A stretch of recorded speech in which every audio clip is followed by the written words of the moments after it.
Shalom. Kok lemes ya?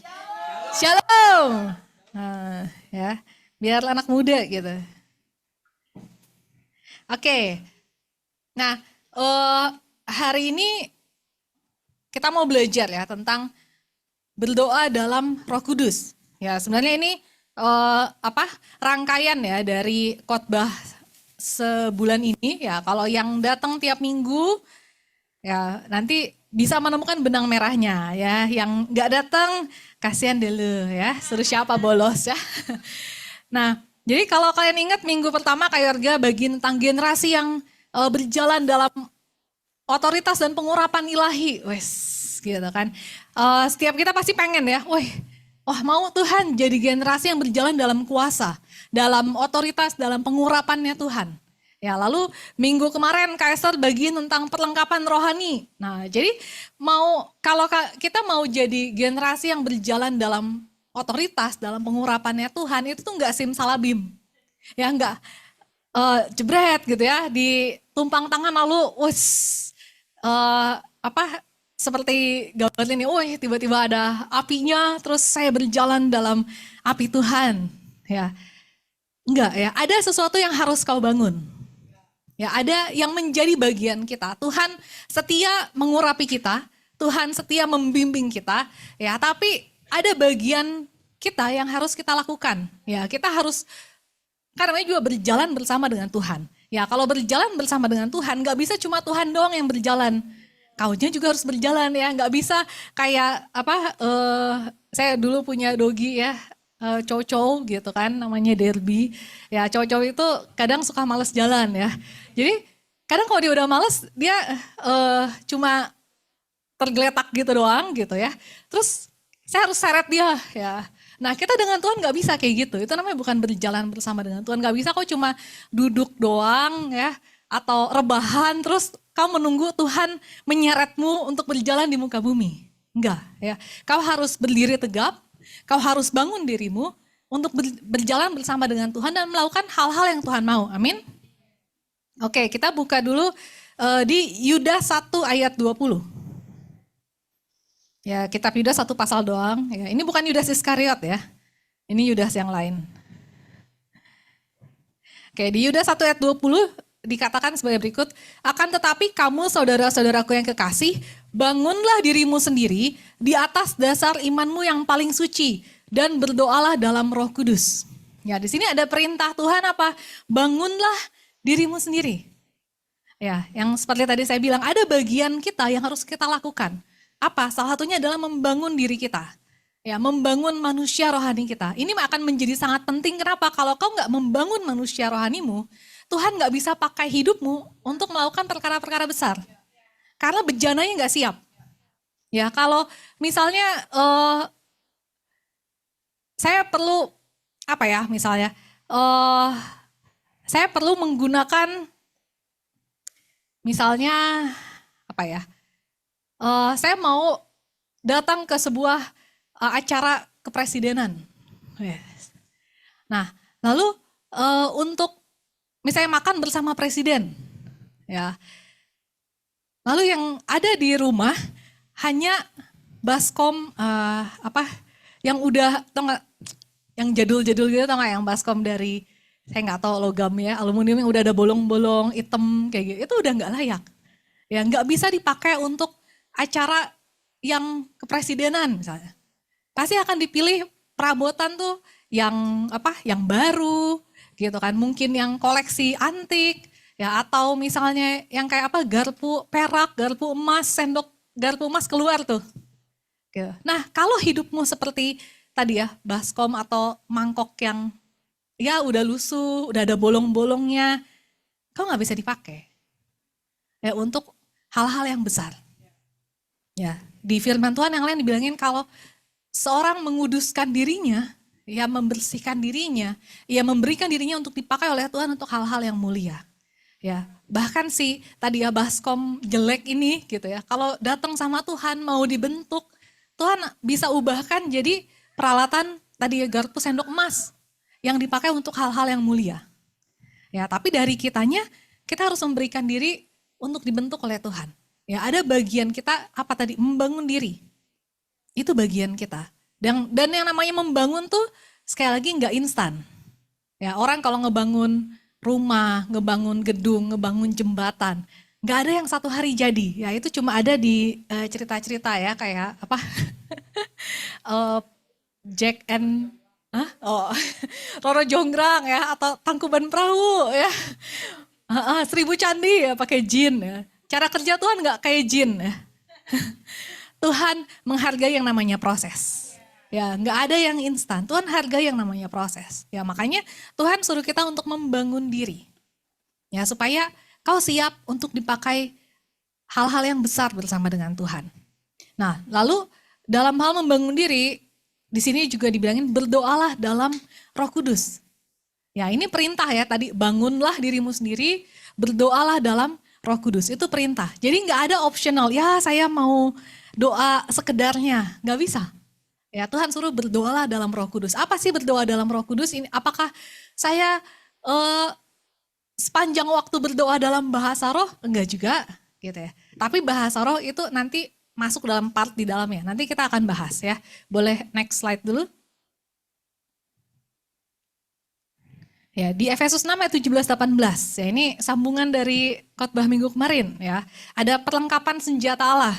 Nah, di bagian akhir dari perlengkapan senjata Allah ini sebenarnya masih satu paket ya. Terimalah topeng keselamatan dan pedang roh, yaitu firman Allah dalam segala doa dan permohonan. Ya, jadi firman dan doa ini nggak boleh lepas. Ya, ini satu paket. Ya, kalau yang udah dimuridkan, udah di kelas peneguhan bab 4, ya kita tahu ada 4 pilar ya, doa, firman, bersekutu, bersaksi. Ya, doa dan firman itu adalah pilar relationmu dengan Tuhan. Ya, jadi nggak bisa dipisahkan. Ya, saya yang penting firman Tuhan. Yang penting saya baca Alkitab udah hatam. Ya, saya tidak perlu berdoa. Enggak, ya, doa dan firman. Ya, doa ini termasuk pujian penyembahan ya di situ ya. Itu sepaket. Ya, karena esensi dari doa itu berkomunikasi dengan Tuhan. Ya, nanti dibahas juga. Nah, di sini dibilangin berdoalah setiap waktu di dalam roh. Ya, tadi berdoalah dalam roh, di sini berdoa setiap waktu dalam roh. Oh, apakah saya setiap waktu harus tadi ya bicara dalam bahasa roh? Enggak. Ya, bahasa roh itu bahasa doa, bukan bahasa komunikasi sehari-hari. Ya, jadi nggak bisa ya misalnya saya ngobrol dengan Wasri, oh saya berbahasa roh. Nanti Wasri ini kenapa sih teh? Ya, agak kesambet kayaknya gitu ya, kesambet Roh Kudus ya. Enggak ya. Jadi bahasa roh itu bahasa komunikasi kita dengan Tuhan. Ya, jadi jangan di apa aneh-anehin gitu. Wah, saya supaya kelihatan ngeroh. Saya mau khotbah dalam bahasa roh, enggak ya. Ya, Paulus bilang nggak ada gunanya nggak membangun yang lain. Ya, itu Tuhan kasih untuk membangun diri kita sendiri. Nah, dibilangin berdoa setiap waktu dalam roh dan berjaga-jaga dalam doamu dengan permohonan yang tak putus-putusnya untuk segala orang kudus. Ya, jadi apa sih maksudnya berdoa setiap waktu? Nah, boleh next slide? Nah, saya harus bahas dulu esensi doa. Ya, jadi doa itu adalah komunikasi langsung dengan Bapa di sorga. Ya, jadi doa bukan sekedar ritual. Ya, doa bukan sekedar ya kalau mau pembuka ibadah ya harus doa dulu. Mau makan ya harus doa dulu. Mau tidur ya harus doa dulu biar nggak mimpi buruk. Ya, tapi esensi doa sebenarnya adalah komunikasi dengan Tuhan. Ya, makanya tadi doa setiap waktu di dalam roh. Kenapa dibilang setiap waktu? Karena setiap waktu kau terhubung dengan Tuhan. Kau bisa berkomunikasi dengan Tuhan setiap waktu. Nggak harus di waktu tertentu, nggak harus di tempat tertentu. Ya, saya dulu punya temen gitu ya, wah kalau dia dalam masalah, dia pengen doa, dia datang ke gedung ibadah. Ya nggak salah sih, gitu kan. Tapi dia belum dibukakan kebenaran ini. Bahwa apa? Tuhan itu bisa kau temui di mana saja. Asalkan kau punya Yesus. Ya, Yesus, darah Yesus itu aksesnya. Ya, kalau kau punya darah Yesus, hidupmu sudah ditebus oleh Yesus, kau punya Yesus dalam hatimu, kau sudah lahir baru. Kau bisa berbicara dengan Tuhan, kau bisa mendengar suara Tuhan, kau bisa berkomunikasi dengan Tuhan di segala waktu, di segala tempat, di segala kondisi. Ya, nanti kita akan lihat contohnya. Ya, tapi esensinya dari doa itu adalah komunikasi dengan Tuhan. Ya, kalau yang di kelas peneguhan pasti udah dibagiin gitu. Yang namanya doa tuh kau curahkan apa yang ada dalam isi hatimu sama Tuhan. Ya, itu doa. Ya, kau berbicara dengan Tuhan sama seperti kau berbicara kepada bapamu atau kau berbicara kepada sahabatmu, nggak pakai skrip kan? Misalnya, oh saya besok mau ketemu dengan Mas Toro, saya susun dulu skripnya. Selamat pagi Mas Toro, ohayo gozaimasu, gitu kan. Oh genki desu ka? Gitu kan. Itu kalimat pembuka guru les saya masih selalu begitu ya. Gitu. Terus gimana Mas Toro, apakah pekerjaannya lancar? Ya, saya kan nggak bikin skrip dulu ya. Gitu. Kaku banget kalau misalnya bikin skrip dulu. Ya pasti akan langsung ngobrol, tapi it's okay. Maksudnya gini, ketika kita baru ketemu dengan orang baru, pembicaraannya pasti garing. Ya ada sih yang supel yang bisa langsung wah gitu ya, tapi pembicaraannya nggak akan deep. Ya ketika kau baru ketemu seseorang pertama kali, kau nggak akan langsung siapa namanya Susi, aduh Susi gini ya, keluarga gue tuh hancur banget lah gini segala macam. Susi bingung ya, kayaknya oversharing gitu ya. Kayak saya punya di kantor yang dulu ya, ada teman dari rekanan asuransi ya, terus dia datang, harusnya dia mendengarkan kita ya, ini kita harus mendengarkan dia 2 jam ya, dia bercerita tentang latar belakang keluarganya segala macam, siapa yang nanya gitu ya, terus kita baru pertama kali ketemu, oversharing banget nih orang gitu ya. Nah tapi awal-awal tuh pasti pembicaraan kulit ya, tapi kalau kau sering berbicara dengan orang itu, sering ketemu, lama-lama akan mulai deep, mulai deep, mulai deep. Nah dengan Tuhan juga seperti itu. Ya, kalau misalnya aduh Ci saya doa tuh kayaknya garing ya, kayaknya kikuk. Aduh nggak tahu harus doa apa sama Tuhan. It's okay, lakuin aja dulu. Kalau nggak dimulai kapan mau deketnya? Ya doa aja dulu. Ngomong apa ya, apapun. Kau boleh ngomong sama Tuhan, curhat sama Tuhan, belajar cerita sama Tuhan, belajar minta sama Tuhan. Ya nanti lama-lama kau akan bisa ngobrol dengan Tuhan itu heart to heart. Ya deep calls unto deep. Ya, tapi kalau nggak nyemplung dulu, gimana bisa nyelam? Ya, kalau kau cuma di pinggir pantai, kayaknya laut ini dalam. Ya. Katanya kalau makin dalam makin indah. Ya, udahlah saya cukup lihat dari reels IG aja. Kayak saya suka lihat, oh ada yang ketemu hiu, ya. Oh ada binatang-binatang ini. Tapi cuma dilihat doang di pinggir pantai. Kau nggak pernah nyemplung. Kau nggak akan pernah ngalamin yang namanya kedalaman bersama dengan Tuhan. Ya, jadi harus lakuin dulu. Kalau misalnya di pemuridan diajar sama kakak pembimbing, ayo deh doa, lakuin aja. Ya, nanti Tuhan akan membawamu masuk lebih dalam. Ya. Kita lihat Matius 6 ayat 5 sampai 8.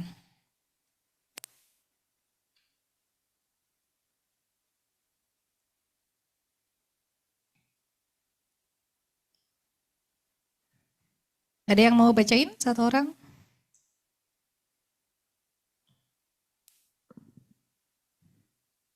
Matius 6 ayat 5 sampai 8. Hal berdoa, dan apabila kamu berdoa, janganlah berdoa seperti orang munafik. Mereka suka mengucapkan doanya dengan berdiri dalam rumah-rumah ibadat dan pada tikungan-tikungan jalan raya, supaya mereka dilihat orang. Aku berkata kepadamu, sesungguhnya mereka sudah mendapat upahnya.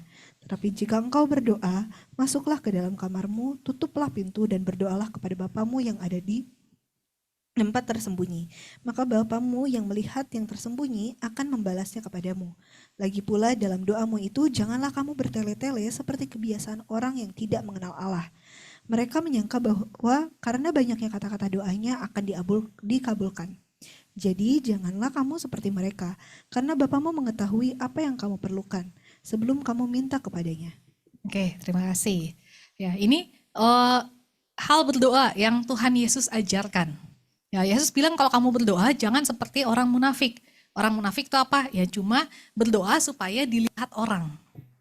Ya berdoa hanya karena agamawi, karena kebiasaan ya. Kalau datang ke ibadah masa nggak doa ya ikut doa lah. Di rumah doa nggak? Enggak. Ya,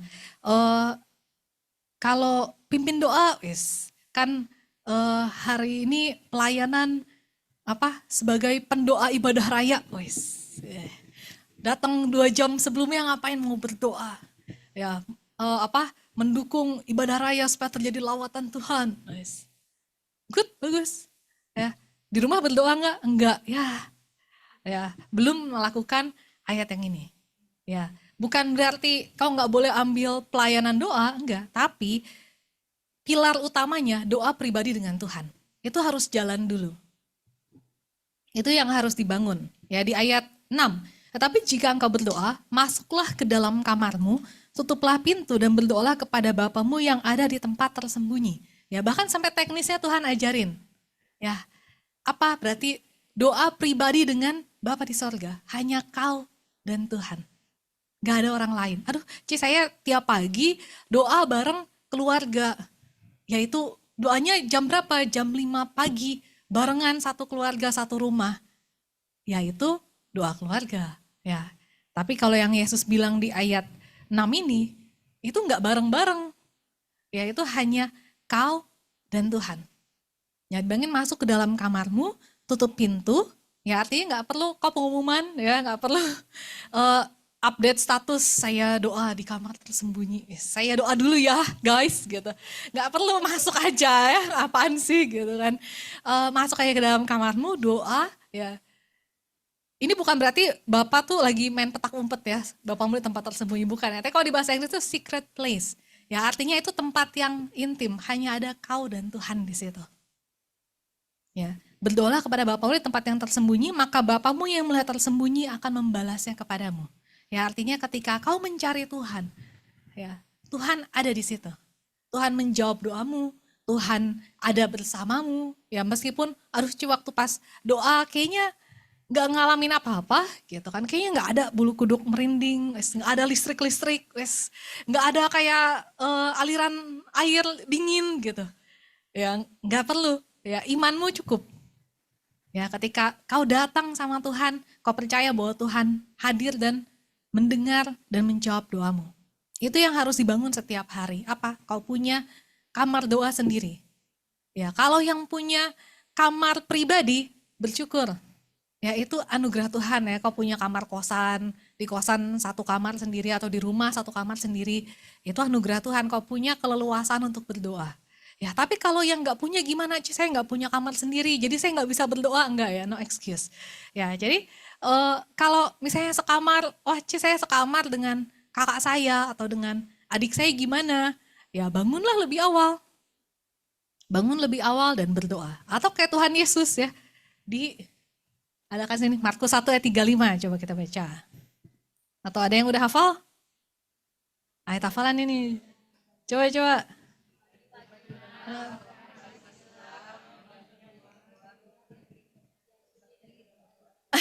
Oke, ya pagi-pagi benar waktu hari masih gelap, ya ia bangun, ianya Yesus di situ. Yesus bangun dan pergi keluar, ia pergi ke tempat yang sunyi dan berdoa di sana. Ya, Yesus bahkan pergi keluar rumah, ya cari tempat yang sunyi dan berdoa. Ya, meskipun dingin banget gitu ya, kalau di Israel ya kita pernah cobain ya. Boro-boro keluarlah baru buka jendela, astagfirullah ya, tutup lagi. Di kamar aja ya.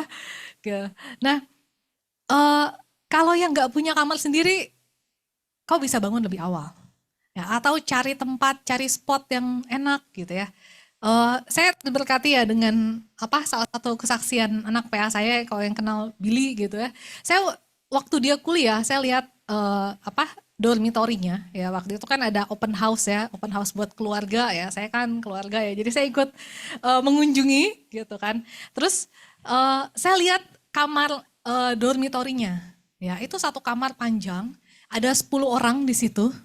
Ya, terus dengan bunk bed, ya bunk bed tuh yang ranjang tingkat itu ya, berarti kalau 10 orang berarti ada 5. Ya, lalu ada meja kecil ya, mungkin kurang lebih kayak mimbar ini lebih lebar dikit. Ya, berarti ada 10 meja tuh dideretin ke tembok. Ya. Terus setelah itu ada pintu kaca gitu, balkon, jemuran, udah gitu. Kebayang satu kamar 10 orang. Ya, bunk bed gitu. Terus gimana dia saat teduh? Ya, dia bangun lebih awal dari teman-temannya, dia pergi ke balkon ya, karena itu tempat cuci baju, jemur baju ya kan agak becek, dia pel dulu ya, terus dia bawa gitar, dia duduk di situ, dia saat teduh. Ya bahkan, kalau ketahuan temen gimana? Emang ketahuan temen akhirnya ya, terus temen nanyain, lu ngapain? Ya gue saat teduh. Ya, gue doa, nah malah teman-temannya ada yang ikut, ya jadi ikut doa juga ya meskipun di kasurnya segala macam. Ya. Jadi nggak ada alasan ya. Ada satu cerita lagi ya, mungkin saya juga pernah bagiin. Jadi saya pernah datang ke tempat tinggalnya, ya ternyata itu bukan rumah tapi kamar kosan, satu kamar kos diisi oleh satu keluarga. Ya isinya ada papahnya, mamahnya, kakaknya, dia dan adiknya. Ya satu kamar 5 orang, ya ada kasur besar buat papa mamanya, ya mereka bertiga, ya ada kasur-kasur ini ya kecil gitu di bawah. Kalau bangun ya kasurnya dinaikin gitu ya, di situ ada kayak dapur kecil dan ada kamar mandi. Ya jadi satu keluarga di situ. Terus gimana dia saat teduh? Gimana dia doa? Ya dia bangun lebih pagi daripada orang-orang sekeluarganya gitu kan. Dia doa, dia baca Alkitab. Ya, terus satu ketika pernah mamanya kebangun, ngelihat dia doa, dia baca Alkitab, mamanya jadi ikut doa. Ya, masa anak saya doa, saya enggak gitu ya. Ya malah jadi berkat. Ya, jadi kalau yang enggak punya kamar pribadi, it's okay.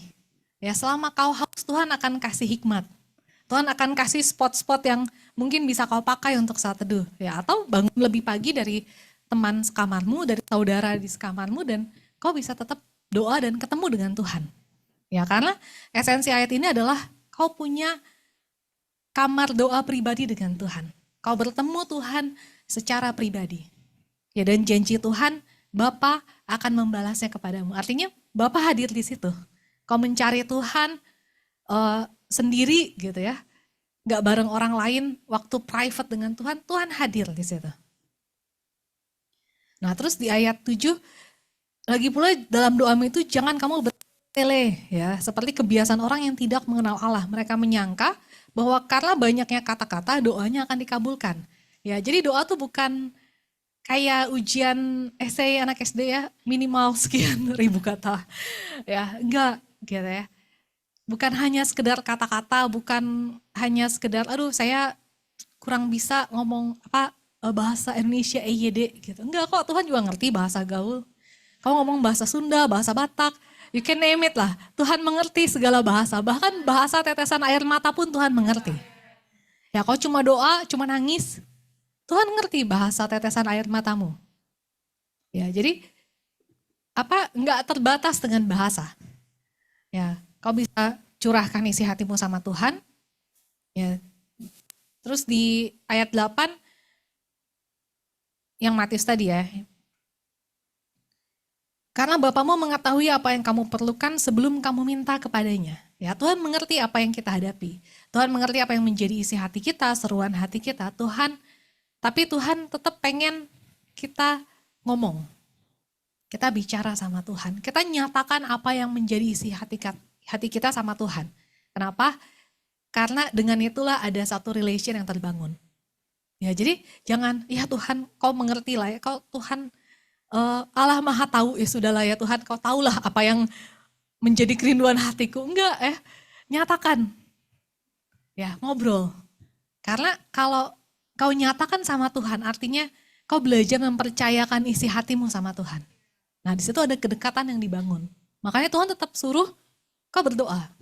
Ya kan di sini Tuhan tahu apa yang kamu perlukan sebelum kamu minta kepadanya. Karena itu berdoalah demikian. Jadi bukan berarti ya kan Tuhan tahu yaudah gak usah berdoa, enggak. Tapi Tuhan tahu apa yang kau perlukan, apa yang kau inginkan.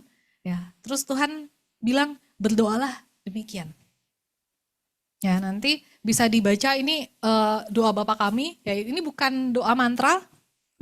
Kalau mau ulangan bagus, ucapkan doa Bapa kami 100 kali. Enggak ya. Ini bukan doa mantra, ini kerangka doa ya. Nanti bisa tanya ke kakak pembimbingnya ya, apa sih maksudnya gitu ya. Tapi saya spill dikit lah ya. Doa Bapa kami itu dimulai dengan Bapa kami yang di sorga, dikuduskanlah namamu. Ya jadi bahkan bukan dimulai dengan Tuhan, bebanku ini Tuhan, enggak ya. Dimulai dengan kata Bapa. Kenapa bukan Tuhan, bukan Rajaku yang ada di sorga, bukan Allahku yang ada di sorga, tapi dimulai dengan Bapa. Ya, karena Tuhan memang adalah Bapa buat setiap kita. Ya, Tuhan mengasihi kita sebagai anak. Dan dia adalah Bapa yang sempurna. Ya, dia adalah Bapa yang baik, dia Bapa yang kekal. Terlepas dari apapun jenis Bapa di rumah yang kau punya, ya kan? Mungkin nggak sempurna, gitu ya. Tapi kau punya Bapa di sorga yang sempurna. Ya, figur Bapa ataupun kasih Bapa yang mungkin kau selama ini nggak dapatkan, datang sama Tuhan. Ya, karena kau punya Bapa yang sempurna. Nah, Tuhan mau kau mengenal dia sebagai Bapa, terus pengen Bapa kami yang di sorga dikuduskanlah namamu. Ya, belajar menyembah Tuhan. Ya, melebihi segala permasalahanmu. Mungkin kau punya masalah, kau punya beban, tapi ketika datang sama Tuhan, akui dia sebagai Tuhan, sembah dia. Ya, setelah itu kau bisa curhat sama Tuhan ya. Nanti di doa Bapa kami selanjutnya, nah itu ada tuh ya tentang berikan pada kami makanan kami yang secukupnya, itu bicara kebutuhanmu. Ya, kau boleh minta sama Tuhan dan Tuhan penuhi. Oke. Tadi kan Markus 1 ayat 35 udah ya. Yesus kasih contoh bagaimana membangun diri, bagaimana punya gaya hidup berdoa.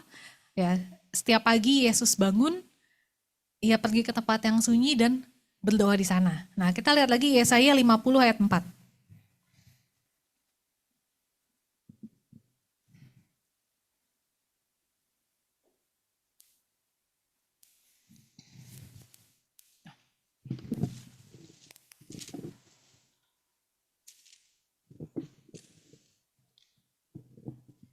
Yesaya tes. Yesaya 50 ayat 4. Tuhan Allah telah memberikan kepadaku lidah seorang murid, supaya dengan perkataan aku dapat memberi semangat baru kepada orang yang letih lesu. Setiap pagi ia mempertajam pendengaranku untuk mendengar seperti seorang murid. Ya, kenapa kita diajarin oke, kalau saat teduh pagi. Ya, karena doa pagi itu doa yang membayar harga. Di saat mungkin seisi rumah ya, teman-temanmu, saudaramu masih tidur, kau bangun ya, melawan gravitasi tempat tidur ya. Kau bangun dan berdoa. Itu bayar harga. Ya, setiap kita pernah melalui itu ya, melawan kekantukan, melawan gravitasi bantal ya, melawan dingin ya, dan panggilan selimut ya. Tapi kalau tetap paksa dirimu untuk bangun, nah itu doa yang bayar harga. Dan Tuhan kasih berkat khusus buat orang yang melakukan doa pagi ini. Setiap pagi ia mempertajam pendengaranku. Ya, kalau kau ingin peka mendengar suara Tuhan, lakukan saat teduh pagi. Ini janji Tuhan. Setiap pagi ia mempertajam pendengaran setiap kita. Ya, kalau kau yang merasa, aduh kayaknya saya susah ya dengar suara Tuhan, ya, atau kayak gimana ya suara Tuhan, nah lakuin dulu. Ya, lakuin aja ayat ini. Ya, kau datang tiap pagi sama Tuhan, ya nanti Tuhan akan pertajam pendengaran kita. Kita akan mulai bisa mendengar suara Tuhan. Ya, jadi ini yang dibangun setiap hari. Tadi ya, bangunlah dirimu sendiri. Ya, salah satunya adalah mulai dengan bangunlah kehidupan doa personal dengan Tuhan. Setiap hari. Ya, sampai kapan? Sampai kau dipanggil Tuhan.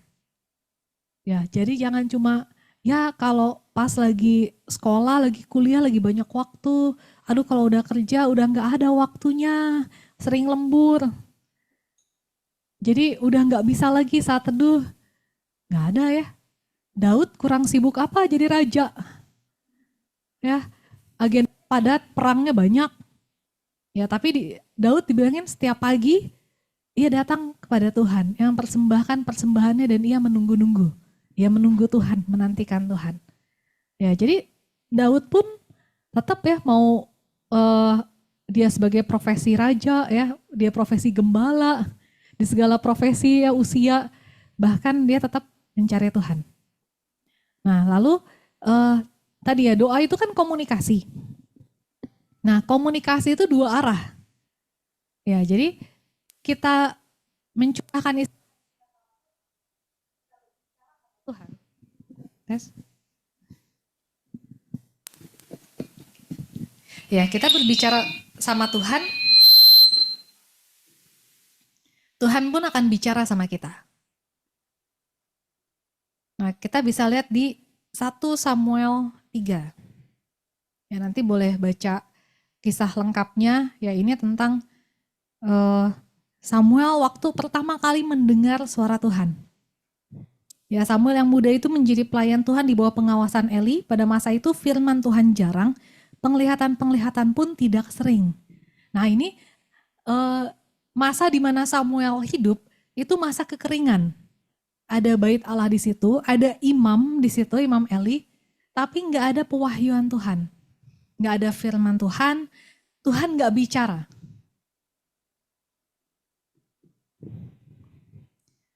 Lalu di ayat 3, lampu rumah Allah belum lagi padam, Samuel telah tidur dalam bait suci Tuhan, tempat tabut Allah. Ya, jadi Samuel punya satu gaya hidup juga apa? Dia tinggal di hadirat Tuhan. Ya, dia mungkin belum pernah dengar suara Tuhan langsung saat itu, tapi dia punya gaya hidup tinggal dekat Tuhan. Ya, lalu Tuhan memanggil Samuel, Samuel, dan dia menjawab, "Iya Bapak," lalu berlarilah ia kepada Eli, serta katanya, "Ya Bapak, bukankah Bapak memanggil aku?" Tetapi Eli berkata, "Aku tidak memanggil, tidurlah kembali." Ya, Tuhan panggil Samuel sampai 3 kali. Nah, lalu di ayat 7, Samuel belum mengenal Tuhan, firman Tuhan belum pernah dinyatakan kepadanya. Dan Tuhan memanggil Samuel sekali lagi untuk ketiga kalinya. Ia pun bangunlah, lalu pergi mendapatkan Eli serta katanya, "Ya Bapak, bukankah Bapak memanggil aku?" Lalu mengertilah Eli bahwa Tuhanlah yang memanggil anak itu. Sebab itu berkatalah Eli kepada Samuel, "Pergilah tidur, dan apabila ia memanggil engkau, katakanlah, berbicaralah Tuhan, sebab hambamu ini mendengar." Nah, ini satu sikap hati yang harus kita punya, apa? Berbicaralah Tuhan, aku mau mendengar. Ya, jadi jangan, ini kan Samuel waktu awal ya, jadi Samuel, dia siapa? Langsung lari, yes, gitu kan. Kadang kita kayak gitu ya, Tuhan baru ngomong satu kata, baru manggil nama kita, "Anakku." "Ya Tuhan, aku mau pergi dulu kuliah, aku mau pergi dulu ya Tuhan ke kantor." Tuhan belum sempat ngomong, gitu ya. Nah, makanya perlu sediakan waktu ya lebih awal supaya apa? Nggak terburu-buru. Ayat 10, lalu datanglah Tuhan berdiri di sana dan memanggil seperti yang sudah-sudah. "Samuel, Samuel," dan Samuel menjawab, "Berbicaralah, sebab hambamu ini mendengar." Nah, di ayat 10, Samuel punya satu sikap hati yang benar, apa? Dia menyediakan dirinya untuk Tuhan berbicara. "Silakan Tuhan, aku mau mendengar engkau berbicara." Ya, lalu ayat 11-nya, Tuhan langsung bicara panjang ya. Ya, langsung Tuhan kasih pesan ya untuk disampaikan kepada Imam Eli.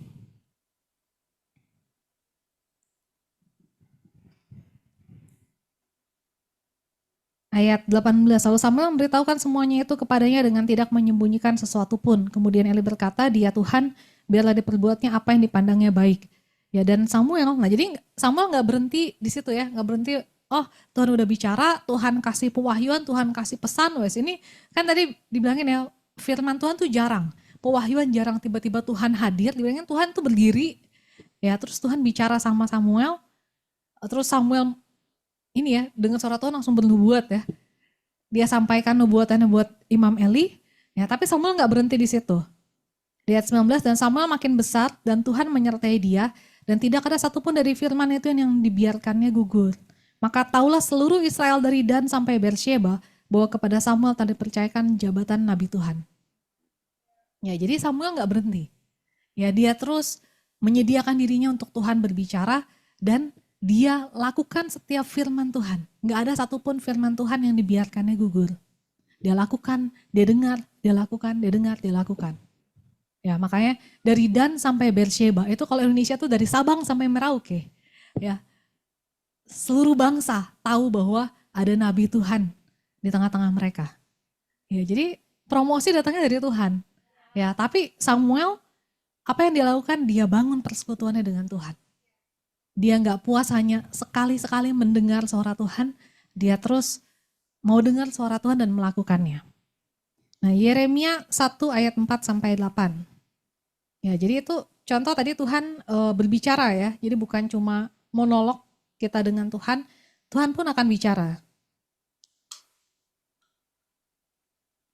Bahkan Tuhan akan banyak berbicara ya. Kalau nggak banyak, nggak 66 kitab kita ya. Itu bukti bahwa Tuhan senang ya bicara sama setiap kita. Firman Tuhan datang kepadaku bunyinya, sebelum aku membentuk engkau dalam rahim ibumu, aku telah mengenal engkau, dan sebelum engkau keluar dari kandungan, aku telah menguduskan engkau, aku telah menetapkan engkau menjadi nabi bagi bangsa-bangsa. Maka aku menjawab, ah Tuhan Allah, sesungguhnya aku tidak pandai berbicara sebab aku ini masih muda. Ada yang merasa begitu, ah Tuhan, saya ini siapalah awak ya, saya masih muda, saya belum pengalaman, saya nggak bisa, saya masih muda, gitu kan, masih muda. Nah, terus Tuhan bilang seperti ini ya ke Yeremia, janganlah katakan aku ini masih muda, tetapi kepada siapapun engkau kuutus haruslah engkau pergi, dan apapun yang kuperintahkan kepadamu haruslah kau sampaikan.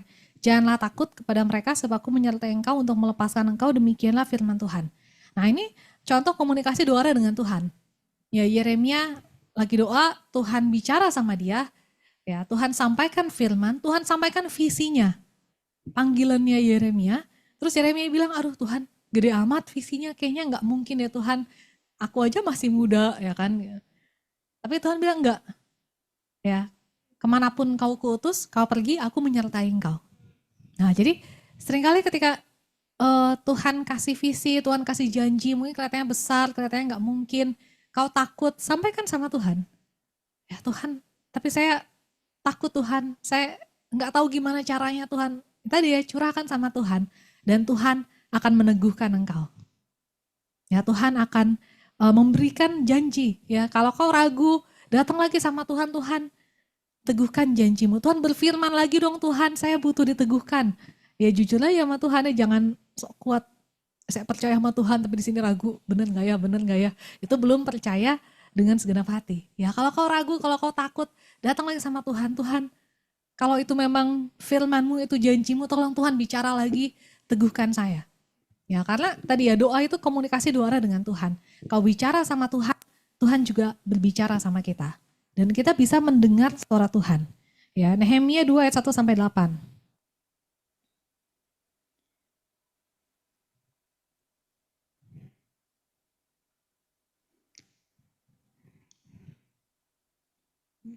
Ya ini contoh lainnya, ya saya mau highlight yang ini kan ceritanya Nehemia jadi juru minum raja, ya dia yang menyajikan anggur buat raja. Jadi posisi dia ya pasti dekat raja ya, di saat raja haus pasti ada Nehemia di situ ya. Raja pengen minum, ada Nehemia di situ. Nah lalu di ayat 2 bertanyalah ia kepadaku, mengapa kamu muram, walaupun engkau tidak sakit, engkau tentu sedih hati. Lalu aku menjadi sangat takut. Jawabku kepada raja, hiduplah raja untuk selama-lamanya. Bagaimana mukaku tidak muram kalau kota tempat pekuburan nenek moyangku telah menjadi reruntuhan dan pintu-pintu gerbangnya habis dimakan api? Lalu kata raja kepadaku, jadi apa yang kau inginkan? Maka aku berdoa kepada Allah semesta langit. Kemudian jawabku kepada raja, jika raja menganggap baik dan berkenan kepada hambamu ini, utuslah aku ke Yehuda, ke kota pekuburan nenek moyangku, supaya aku membangunnya kembali. Lalu bertanya raja kepadaku, sedang permaisuri duduk di sampingnya. Berapa lama engkau dalam perjalanan dan bilakah engkau kembali? Dan raja berkenan mengutus aku, sudah aku menyebut suatu jangka waktu kepadanya. Ya, jadi ini contoh ya, tadi ya berdoa setiap waktu dalam roh. Bisa dimanapun, kapanpun, dalam situasi apapun, kau berbicara sama Tuhan, dan Tuhan berbicara kepadamu. Ya ini contoh Nehemia, ya Nehemia lagi ngobrol sama raja, nah, terus raja nanya, kamu kenapa? Ya raja, saya lagi kepikiran sama kota tempat kelahiran saya, ya, jadi reruntuhan. Terus raja nanya, terus jadi kamu mau apa Nehemia? Ya di situ Nehemia bilang, maka aku berdoa kepada Allah. Itu kan enggak, itu tuh cuma apa ya? Mungkin cuma berapa detik lah dia doa sama Tuhan. Tuhan saya harus jawab apa ya? Itu kan enggak, bentar ya Tuhan, bentar ya Raja, saya doa dulu. 3 bulan, kata Raja teh, lama amat gitu kan. Atau bentar ya Raja, saya doa dulu 1 jam, bahasa roh dulu 1 jam. Saya harus ngomong apa? Enggak kan, itu cuma berapa detik ya dia doa sama Tuhan, lalu dia ngomong sama raja. Raja kalau boleh saya mau bangun kembali kota saya. Oke, berapa lama? Sekian lama. Nanti kalau kalian baca ya, minta SK-nya sekalian raja ya, minta SK ya, lalu SK turun. Kagok raja sekalian sama bahan-bahan untuk ngebangun ya, sama surat dinas. Ya karena saya harus lewat daerah ini, saya minta suratnya sekarang ya, sebelum raja berubah pikiran ya. Itu hikmat Tuhan. Ya, tapi di situasi ini Nehemia tuh apa ya? Dia bisa langsung connect sama Tuhan, Tuhan saya harus ngomong apa ya? Nah, kita bisa alami itu loh. Misalnya kau di tempat kerja ya lagi meeting, ya terus ditanya sama bosmu, ya jadi kamu punya planning apa? Ya. Atau coba kamu sampaikan pendapatmu, aduh Tuhan saya ngomong apa ya Tuhan? Gitu. Tuhan bisa kasih tahu, Tuhan bisa taruh perkataannya dalam mulutmu. Ya tadi ya, setiap waktu. Kau gak harus, bentar ya bos, saya harus ke kamar saya harus pulang dulu ke kamar doa saya, untuk saya berdoa bisa dengar suara Tuhan. Ya, dilewat sama bos ya, gak boleh pulang aja lagi jam kantor gitu kan. Di SP yang ada. Ya, tadi ya Tuhan bisa kau akses 24 jam. Tuhan bisa kau akses kapanpun, dimanapun. Oh kalau gitu gak perlu dong punya jam doa, kan bisa dimanapun kapanpun ya.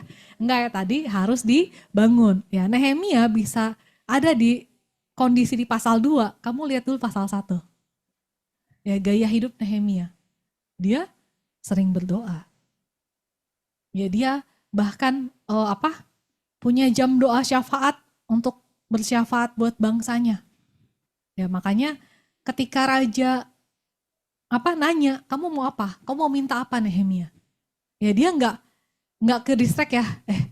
Gini raja, saya minta mobil, saya minta rumah dinas, saya minta naik gaji raja gitu ya. Dia nggak pakai kesempatan itu untuk kepentingan dirinya sendiri. Karena dia tahu ini kairosnya Tuhan. Ya ini dia tahu ini kesempatan yang Tuhan buka untuk dia bisa membangun kembali kotanya. Ya jadi Nehemia punya gaya hidup berdoa. Oke, next. Nah, tadi ya, doa kan komunikasi dua arah dengan Tuhan. Ya, jadi kita berdoa, Tuhan berbicara, dan kita bisa mendengar suara Tuhan. Bahkan kalau kita baca di Wahyu, ya nanti boleh baca tuh Wahyu 2-3, itu adalah pesan Tuhan kepada jemaatnya. Ya, ada berapa jemaat? Ada 7 jemaat. Ya, di 7 kota berbeda.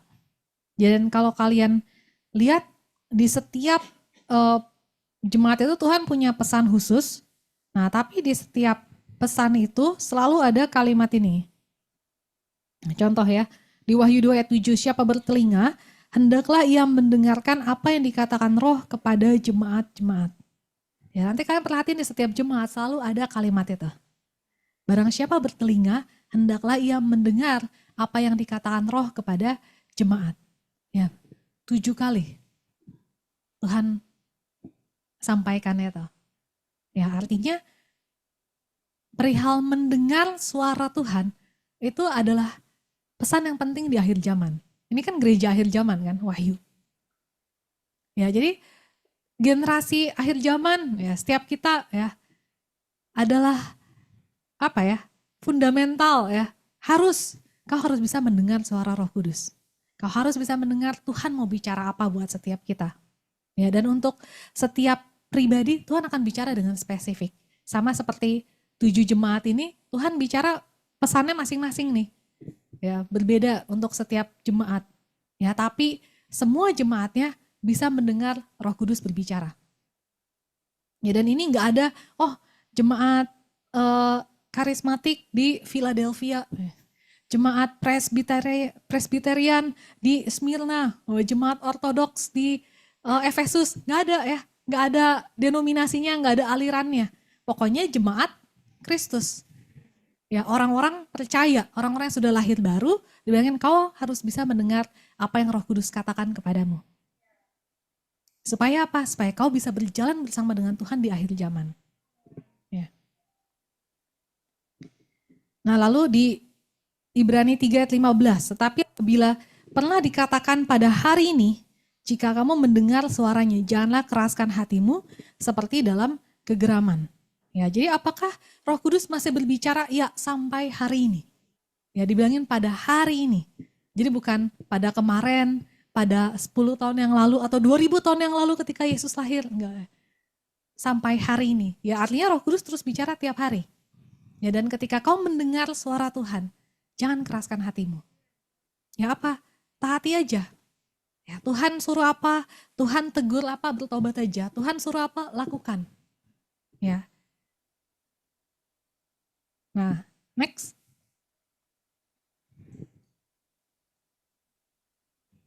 Nah, jadi berdoa dalam Roh Kudus adalah berdoa mengikuti pimpinan Roh Kudus. Ya, jadi bukan hanya sekedar doa dalam bahasa roh saja, ya, tapi kau berdoa dengan pimpinan Roh Kudus. Ya, kenapa perlu dipimpin Roh Kudus? Ya, jadi ini next level doa nih. Tadi kan basicnya adalah doa itu komunikasi dengan Tuhan. Kau bisa curahkan isi hatimu sama Tuhan, kau bisa minta sama Tuhan tanpa rasa takut. Ya, Tuhan bicara kepadamu, kau bisa mendengar suara Tuhan. Nah, Tuhan akan membawamu apa? Memimpinmu dalam doa bersama dengan Roh Kudus. Ya, dipimpin oleh Roh Kudus. Demikian juga Roh membantu kita, Roh Kudus ya, dalam kelemahan kita, sebab kita tidak tahu bagaimana sebenarnya harus berdoa. Ya, kita nggak tahu. Wah, tapi saya sering kok berdoa, saya tahu caranya berdoa. Yes. Ya, kau tidak tahu bagaimana caranya berdoa sesuai dengan kehendak Tuhan. Ya, di ayat yang lain dibilangin kalau kau berdoa seturut dengan kehendak Tuhan, kau meminta seturut dengan kehendak Tuhan, Tuhan memberikannya kepadamu. Nah, Roh Kudus akan menolong kita berdoa sesuai dengan kehendak Bapa. Jadi bukan dengan maunya kita, ya, tapi kita belajar mengalir bersama dengan Roh Kudus. Belajar ngikutin pimpinan Roh Kudus, ya. Tapi Roh sendiri berdoa untuk kita kepada Allah dengan keluhan-keluhan yang tidak terucapkan. Dan Allah yang menyelidiki hati nurani, mengetahui maksud Roh itu, yaitu bahwa ia sesuai dengan kehendak Allah berdoa untuk orang-orang kudus. Nah, jadi ketika kita berdoa dengan pimpinan Roh Kudus akan menolong kita untuk berdoa. Ya, bahkan menolong kita dengan keluhan-keluhan yang tak terucapkan. Ya, maksudnya gimana?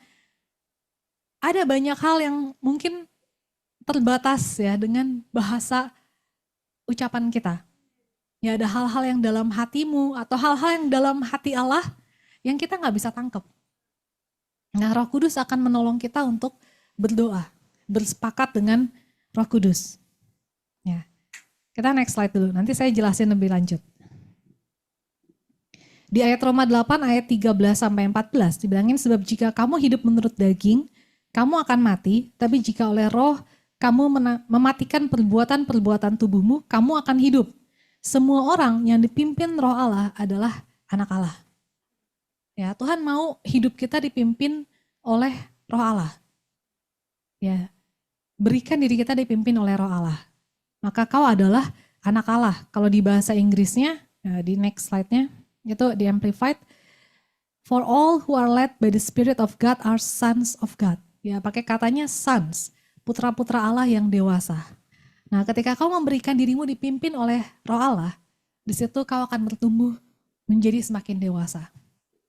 Ya, jadi kalau mau bertumbuh, ya, kau pengen punya pertumbuhan rohani, belajarlah mentaati pimpinan Roh Kudus. Ya, secepat kau taat, secepat itu kau bertumbuh. Ya, secepat kau lakukan, secepat itu kau ngalamin yang namanya pertumbuhan. Seringkali yang membuat kita nggak bertumbuh apa? Kau berlambat-lambat melakukan apa yang Roh Kudus suruh. Ya, berdebat dulu, dipertimbangkan dulu. Misalnya Roh Kudus bilang, ayo angkat tanganmu. Bentar ya Tuhan, saya pikir-pikir dulu. Saya pikir-pikir, kayaknya kalau angkat tangan capek. Kalau angkat tangan malu, gengsi. Ya gimana mau bertumbuh? Ya, angkat tangan aja susah. Angkat tangan aja. Ya. Kalau di kelas aja kan siapa yang mau bertanya bisa angkat tangan. Ya, angkat tangan buat Tuhan kok susah. Ya kan? Terus Roh Kudus suruh ayo melompat. Aduh, Tuhan saya lagi pakai heels nih Tuhan. Susah kayaknya mau melompat. Ya lepas aja heelsnya. Ya susah amat gitu kan. Misalnya, ayo bertepuk tangan dan melompat buat Tuhan. Aduh, saya udah rapi nih tuh, udah pakai jas, udah pakai pomade ya. Nanti acak-acakan nih Tuhan gitu. Yalah, lo kalau nonton film, nonton pertandingan olahraga ya, nonton sepak bola, wah bisa gol, bisa loncat-loncat, tepuk tangan. Lah buat Tuhan kok enggak? Kok mikir-mikir, berdebat sama Roh Kudus ya. Aduh Roh Kudus nantilah di kamar aja ya gitu. Saya di sini sih nggak usah lah yang terlalu ekspresif. Loh, tadi ya, secepat kau melakukan perintah Roh Kudus, cepat itu kau bertumbuh. Ya, dan kadang Roh Kudus latih dalam hal-hal kecil. Ya, Tuhan suruh angkat tangan ya, angkat tangan. Ya, misalnya pas pulang kantor gitu ya. Terus tiba-tiba Tuhan suruh angkat tangan berkati kantormu, angkat tangannya. Berkati kantorku Tuhan dalam nama Yesus. Udah. Nggak terjadi apa-apa tuh, misalnya nggak tiba-tiba ada petir menggelegar duar gitu kan, aku berkati gitu. Enggak, tapi tadi ya, langkah-langkah ketaatanmu itu membuatmu bertumbuh. Dan Tuhan perhitungkan semuanya itu. Ya, lagi hujan gede, ya, jadwal persekutuan, aduh Tuhan, hujan besar nih, becek nih ya, gitu kan. Terus Roh Kudus bilang enggak, terobos. Ya lakukan aja, becek-becek dah, gitu kan. Masih air ini, belum batu, ya kan. Oh nanti flu, gitu kan. Ya lawan dengan imanmu. Ya bawa payung misalnya gitu kan, pakai jaket, pakai jas hujan. Ya dan jangan beriman sakit. Aduh sakit nih gua. Lah, jangan, ya kan? Ya. Aku tidak aku tembus air misalnya waterproof ya. Ya, nggak akan sakit ya. Kan terjadilah sesuai dengan imanmu. Ya, jadi langkah ketaatan-ketaatan kecil gitu kan, itu membuatmu bertumbuh. Ya, datang persekutuan, aduh tapi teman-teman yang lain nggak datang gitu ya. Saya ingat dulu waktu SMP apa SMA ya, saya lupa. Ya pokoknya waktu pelajar lah. Gitu. Terus ada satu seminar ya, lagi itu diadakan, ada hamba Tuhan ya, namanya Vernon Davis. Dia seminar 2 hari kalau nggak salah. Nah hari pertama itu banyak, itu kan terbuka untuk berbagai gereja ya. Jadi saya datang tuh kebanyakan dengan rekan-rekan segereja saya. Jadi dengan kakak-kakak persekutuan ya. Dulu kan saya masih pelajar ya, masih unyu-unyu gitu kan. Jadi dijemput sama koko ketua persekutuannya gitu kan, diantar gitu. Nah hari kedua saya tuh pengen datang lagi, tapi tiba-tiba hari kedua tuh wah hujan besar ya. Benar-benar hujannya gede. Dan dulu kan belum ada handphone ya kan, belum ada BBM ya. Jadi nggak bisa berkomunikasi ya, misalnya nggak ada grupnya ya, gue masih OTW ya, atau gue nggak datang hari ini, nggak ada kabar ya, pokoknya ya gitu aja dulu. Komunikasinya pakai telepon rumah ya, jadul banget sih gue ya. Gitu. Nah terus tapi waktu pas hari kedua itu saya bilang sama Tuhan, Tuhan saya pengen datang Tuhan, saya pengen dapetin firman Tuhan, tapi ini hujan gede banget gitu. Terus nggak ada kabar yang lainnya, nggak ada yang jemput. Terus saya cuma tahu angkot pergi, saya nggak tahu angkot pulang. Saya tahu tempatnya di situ karena kemarin sudah ke sana. Tapi karena diantar jemput gitu dia, jadi saya nggak tahu angkot apa. Saya cuma tahu ke situ tuh angkot pergi, angkot kuning tuh kalau yang di Bandung ya. Angkot kuning itu, gitu kan. Pulangnya saya nggak tahu jalan dulu. Dan sering nyasar ya, sampai sekarang juga masih sering nyasar. Nah, tapi waktu itu coba ya udah Tuhan datang nggak Tuhan datang. Ya udah saya cuma bawa payung, pakai jaket, terus saya berangkat. Ya dan waktu pas saya tiba di tempat seminar itu ya, tidak ada satupun teman persekutuan, kakak-kakak persekutuan yang hadir. Hujan gede bubar semua ya, misbar ya, gerimis bubar. Ya, nggak ada yang datang, bahkan kakak ketua persekutuan saya juga tidak datang dan tidak ada kabar ya, dulu kan nggak ada handphone juga. Ya, jadi nggak ada yang datang, saya nggak ada yang kenal ya, semuanya dari gereja lain gitu. Terus di tengah-tengah seminar, saya pulang gimana ya Tuhan ya, udahlah gimana nanti aja gitu. Terus selesai seminar terus saya pulang, terus saya bengong ya, ini gimana naik angkot apa ya, naik angkot yang sama gitu ya, tapi takut nyasar gitu ya. Terus tiba-tiba ada satu kakak panitia kan, oh pulang gimana? Nggak tahu kok. Ya udah kamu dianterin pulangnya masih ini gitu ya. Saya juga nggak kenal ya, pokoknya saya nyampe di rumah ya, Tuhan sediakan ya kendaraan pulang. Ya. Tapi Tuhan perhitungkan. Ya mungkin kau datang ya ke persekutuan, PA, saudara PA-mu nggak ada yang datang, cuma kau sendiri ya, I've been there ya. Saya pernah ya dulu ya, bukan di grup yang ini ya, grup satu lagi ya. Ya cuma saya doang yang datang ya dengan Kayorga ya. Yang lain mana? Nggak tahu Kak. Dulu kan nggak ada grup juga ya. Ya. Kau tetap datang, Tuhan perhitungkan. Ya saya pernah datang dulu ke persekutuan, masih persekutuan sekolah. Ya dari yang sekali datang 30-40 orang, sampai saya pernah datang cuma saya dan ketua persekutuannya. Ya. Oh juga ketua persekutuan itu sedih kali ya. Gitu. Tapi ya saya tetap datang, ya udah Tuhan, nggak ada teman pun ya. Saya datang, saya udah komit sama Tuhan, saya mau datang setiap persekutuan. Dan Tuhan uji, oke, lagi banyak orang datang. Kalau cuma sendiri datang nggak?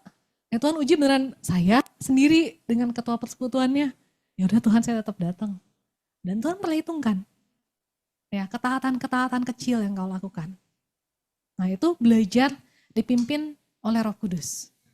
Ya, jadi berdoa dalam Roh Kudus tuh sebenarnya tujuannya ini ya, kau hidup dipimpin oleh Roh Kudus. Setiap tindakan yang kau lakukan, setiap hal yang kau putuskan, itu adalah berdasarkan pimpinan Roh Kudus, bukan atas kemauanmu sendiri. Nah, gimana caranya supaya bisa bertindak mengikuti pimpinan Roh Kudus? Nah, belajar berdoa dalam Roh Kudus. Ya, next.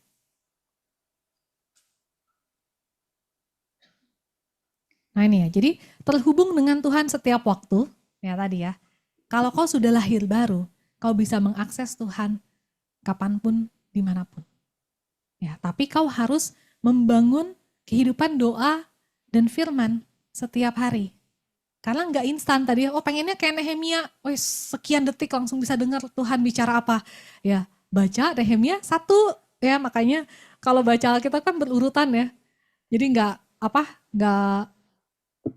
acak-acakan gitu kan, hari ini kayaknya Nehemia 5, besok Mazmur 20, besoknya lagi Matius 30, nggak ada ya, Matius cuma sampai 28 ya.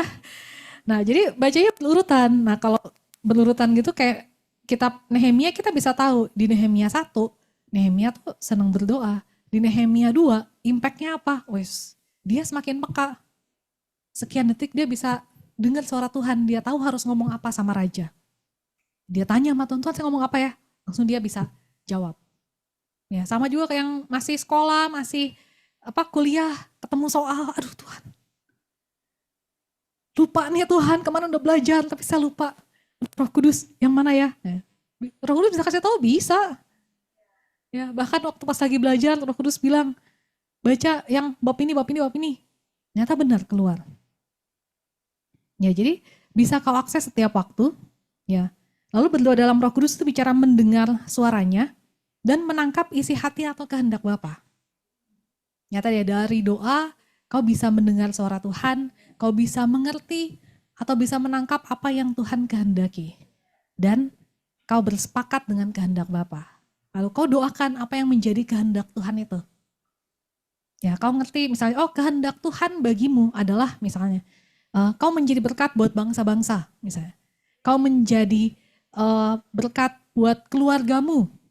Misalnya kau nangkep kehendak Tuhan, satu orang bertobat, seisi keluarganya diselamatkan. Itu kehendak Tuhan bagimu. Berdoalah bersepakat dengan kehendak Tuhan. Tuhan, saya berdoa, keluarga saya seluruhnya mengenal Tuhan. Misalnya. Tuhan, saya berdoa buat bangsa saya, gitu kan, diberkati oleh Tuhan. Saya berdoa Tuhan buat bangsa-bangsa, kemana saya akan melangkah. Di situ ada Tuhan dinyatakan. Nah itu berdoa dipimpin oleh Roh Kudus. Dan bukan cuma yang tadi doang ya, setiap hari. Ya ketika Tuhan suruh sesuatu, suruh doakan sesuatu,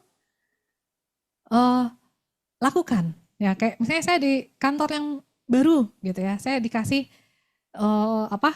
beberapa marketing ya, marketingnya underdog semua ya, maksudnya yang dianggap tidak perform, udah senior, bahkan dua di antaranya lebih tua dari saya secara usia gitu, dan dianggap nggak bagus sama bos sebelumnya, ditaruh di tim saya. Lalu apa yang saya lakukan? Saya doakan. Ya, saya doakan. Bahkan salah satu marketing yang tadi ya, ada dua yang senior, salah satunya sebelum saya masuk dia tuh mengajukan diri untuk naik ke posisi saya. Ya, terus nggak dikasih sama atasannya lagi. Ya, lalu saya di hire. Nah, saya waktu itu ngedengar cerita itu, waduh, ini orang bisa submit nggak ya sama gue gitu. Karena dia tadinya ngincer jabatan saya sekarang, gitu kan. Tapi saya doakan, Tuhan saya doa buat si A, si B, si C, saya kan ada 3 orang ya saat ini, si A, si B, si C, gitu. Biar apapun background mereka Tuhan, di tim ini mereka harus berbuah. Biar mereka berbuah Tuhan. Gitu. Dan ada hasilnya, gitu kan. Orang yang tadi ya, yang ngincer jabatan saya, sampai hari ini submit tuh, maksudnya nggak pernah dia ngeyel, saya suruh apa, nggak pernah dia ngebantah atau sok tahu. Selama ini kerjasamanya baik gitu. Terus yang satu lagi, itu terkenal ngeyel. Ya bahkan atasan saya tuh sampai nanya, "Yo, gimana sih B? Ngeyel nggak? Gue tuh sering ngomel loh sama dia." Gitu. Dia tuh kalau dikasih tahu ngebales terus, ngeyel terus gini. Gimana sama lu? Enggak sih, nggak ngeyel gitu kan. Selama ini ya gue kasih tahu gini ya dia ngikut. Oh gitu? Oh berarti memang cocok lah ya di tim lo ya gitu. Ya, saya percaya itu karena ya doa dipimpin Roh Kudus. Tuhan suruh doakan, ya doakan, ya dan berbuah gitu. Tuhan datangkan gitu kan, yang tadinya nggak perform, ya tiba-tiba sekarang mereka punya pipeline untuk dikerjakan, ada buah-buah yang dihasilkan. Ya jadi nggak cuma dalam hal apa ya, yang kelihatan tanda kutip rohani, wes saya berdoa Tuhan buat anak PA, ya betul gitu kan. Tapi doa itu juga untuk seluruh bidang kehidupanmu. Ya, kau sekolah, kau kuliah, kau kerja, kau berkeluarga. Berdoa sesuai dengan pimpinan Roh Kudus. Nah, next. Nah, ini saya harus bahas ini. Next. Kok beda ya? Mana ya? Berdoa dalam bahasa roh.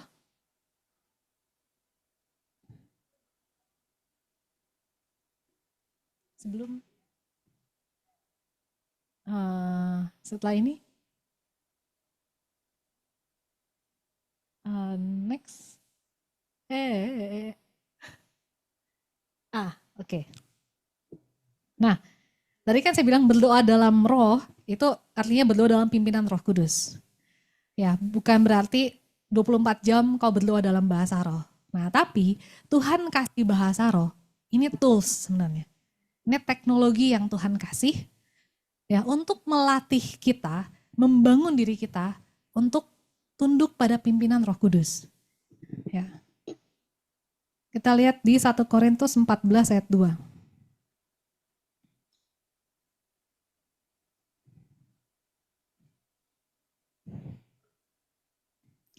Siapa yang berkata-kata dengan bahasa roh tidak berkata-kata kepada manusia, tetapi kepada Allah. Nah berarti bahasa roh itu adalah kata-kata kepada Allah.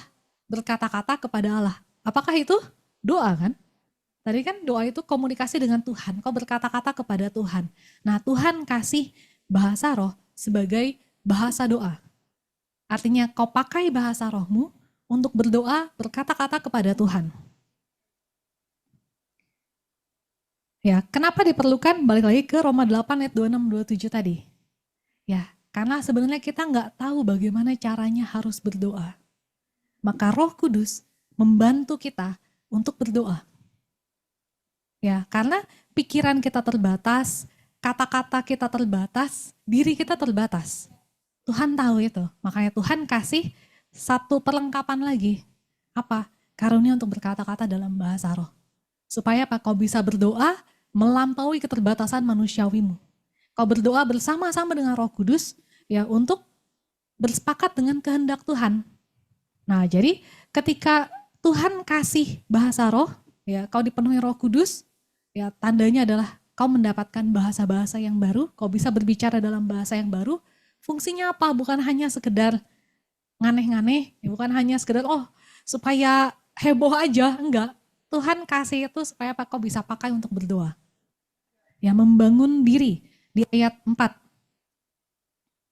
Siapa yang berkata-kata dengan bahasa roh, ia membangun dirinya sendiri, tapi siapa bernubuat, ia membangun jemaat. Apa sih membangun diri? Tadi juga kan ada yang bangunlah dirimu sendiri. Ya, membangun diri di sini, kalau bahasa roh buat apa sih untuk membangun diri? Ya, kalau kau berdoa dengan bahasa roh, kau bisa mengobarkan rohmu. Ya, saya nggak bisa buka ayatnya detail satu-satu ya, nanti panjang sekali. Ya. Nah, tapi di ayat yang lain dibilang gini, kobarkanlah karunia yang ada padamu. Nah, lalu di ayat yang lainnya ada, biarkan rohmu menyala-nyala dan layanilah Tuhan. Gimana caranya supaya rohmu terus menyala-nyala? Supaya api Tuhan yang ada dalam dirimu itu berkobar. Salah satunya adalah dengan kau berdoa dalam bahasa roh. Ya, kau bisa kobarkan api Tuhan. Ya, misalnya kau lagi kering, lagi nggak mood, ya, lagi berbeban berat, lagi nggak tahu harus doa apa yang dilakukan? Doalah bahasa roh dengan kuat. Ya, maka rohmu akan berkobar. Ya, terus udah gitu akan membangkitkan iman kita. Kalau yang tadinya ragu, yang tadinya takut, yang tadinya gamang gitu. Benar nggak ya ini dari Tuhan? Ini bisa terjadi nggak ya di hidup saya? Doa dalam bahasa roh. Ya, maka imanmu akan diteguhkan. Ya, terus doa bahasa roh juga mencabut apa yang iblis tabur di hidup kita. Ya, ketika kau doa dalam bahasa roh, ya apa yang iblis tabur dalam hidupmu, kau cabut-cabutin tuh. Kau singkirkan. Ya, tapi kan kita nggak tahu apa yang iblis tabur dalam hidup kita. Makanya Tuhan kasih bahasa roh. Ya, karena bahasa roh itu melampaui pikiran kita. Ya, nanti saya akan kasih contoh ya. Lalu melatih pikiran dan tubuh kita untuk tunduk pada pimpinan roh. Ya, kenapa? Karena waktu kita berdoa dalam bahasa roh, pikiran kita kan nggak ngerti. Ini gue ngomong apa ya? Ini apa ya arti bahasanya gitu kan. Terus tubuh kita kan pengennya, capek nih ngomong terus. Ya, apalagi bahasa roh 1 jam, udah sampai kering ya, udah sampai ini pengang mungkin ya.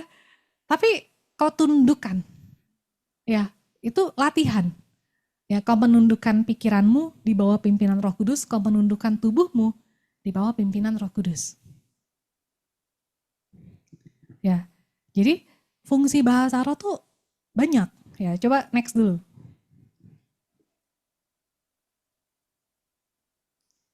Jadi ayat 14-15, sebab jika aku berdoa dengan bahasa roh, maka rohkulah yang berdoa, tetapi akal budiku tidak turut berdoa. Jadi apakah yang harus kubuat?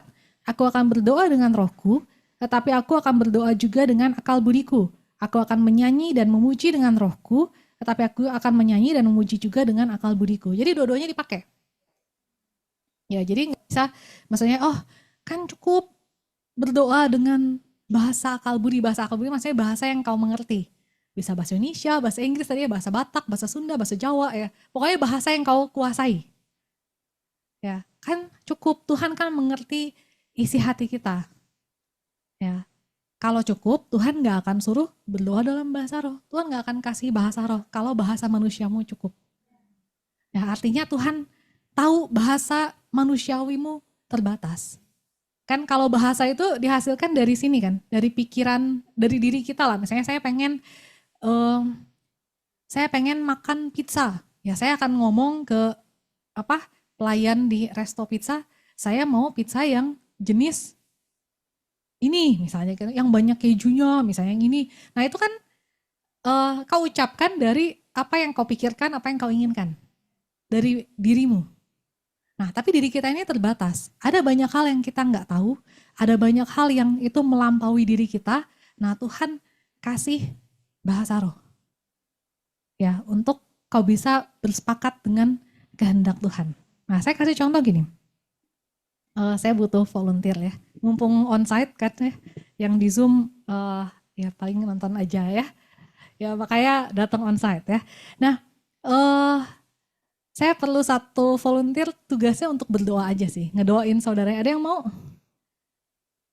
Satu orang ke depan sini? Atau saya tunjuk? Siapa ya? Siapa ya? Siapa ya? Siapa? Mei, boleh, boleh ke depan. Tenang ya, ini cuma ngedoain doang kok. Oke, boleh ya, ngadep ngadep sini. Balik ngadep sini, ngadep. Iya, iya. Iya, situ aja, nggak apa-apa. Oke, nah ada satu orang volunteer yang mau didoain. Ini enak, cuma didoain doang. Yang berdoa Mei.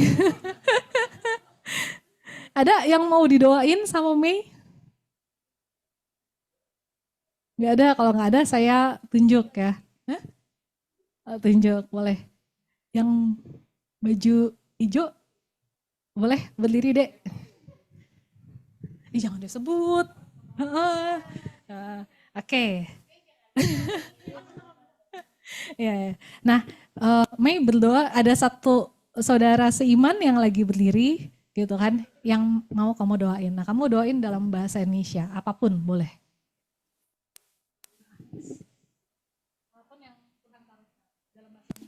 Yes. Yes Tuhan, aku berdoa Bapa untuk saudariku Bapa. Sungguh benar Bapa hatinya Engkau lembutkan Bapa.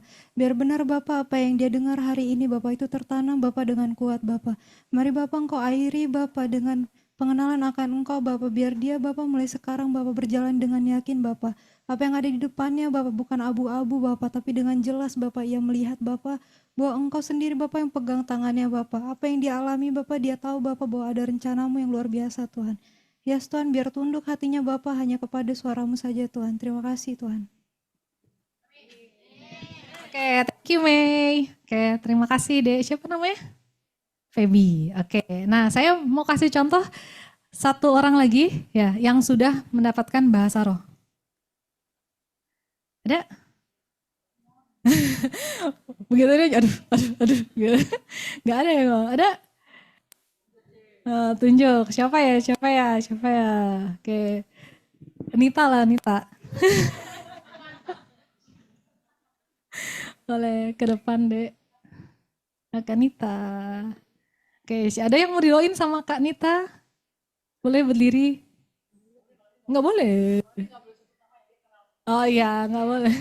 Jangan sebut namanya. Ada yang mau didoain sama Kak Nita? Berdiri aja. Ini enak kok tugasnya cuma berdiri doang didoain. Ada? Wes. Oke, sip. Berdiri ya, Dek, di situ ya. Oke. Hah? Kan kalau semua adek kan. Adekku. Nah, Anita kan udah punya bahasa roh. Nah, kamu berdoa dulu dalam bahasa roh, lalu mulai doakan saudara seiman yang di situ, yang di belakangmu. Gitu. Doa bahasa rohnya jangan sejam tapi ya, kita nunggunya lama. Semenit boleh atau kurang. Okay. Yes. Natakaratukina sakaranakaramasakaras ramasik natakarasakarasik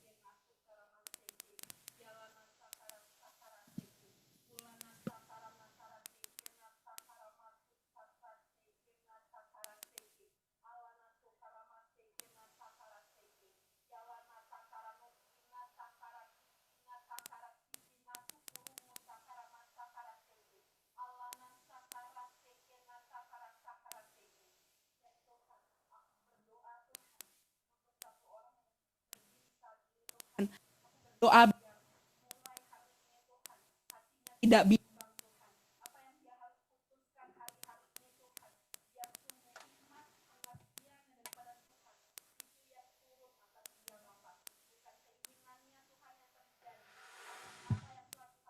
atas hidupnya Tuhan, itu yang akan Tuhan, dan biar sungguh Tuhan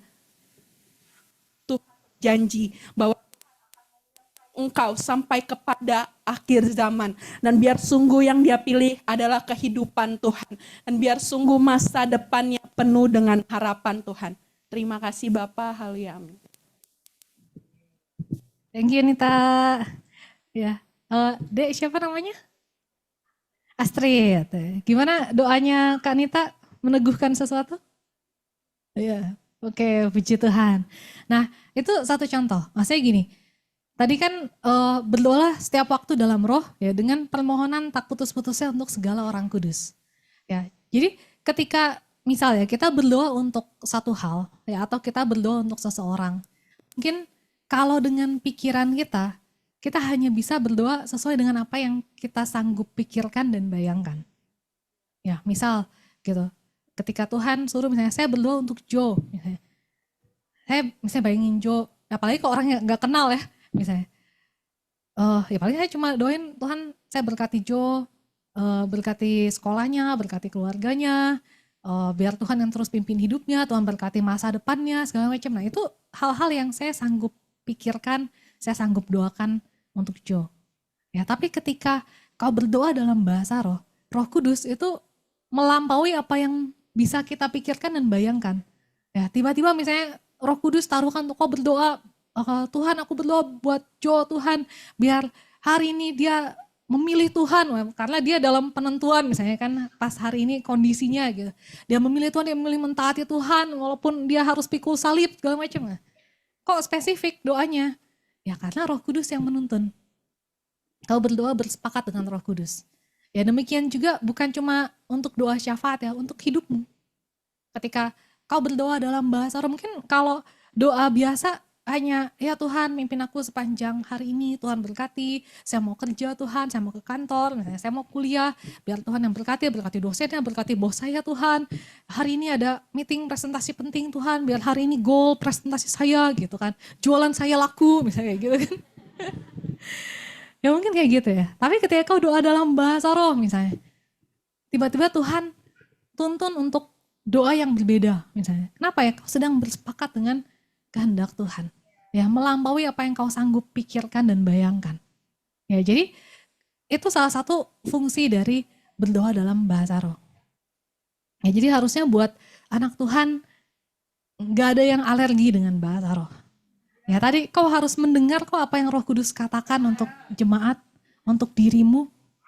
Ya, dan Roh Kudus mau melimpahkan kekuatannya untuk kau berjalan sebagai saksi Tuhan. Ya, kenapa kita batasi? Ya, kenapa kau cuma di pinggir sungai? Ya, kalau kalian ingat Yehezkiel berapa tuh ya? 42 apa ya? Yang tentang sungai yang keluar dari bait suci. Nah, ya sungai yang keluar dari bait suci. Lalu di situ Yehezkiel bilang kan, kita buka aja deh, ya daripada bengong-bengong.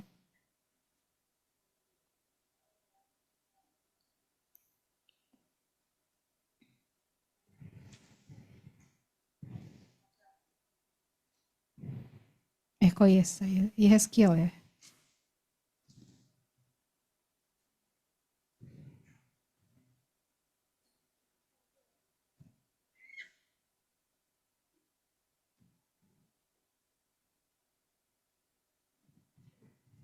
Yehezkiel berapa ya?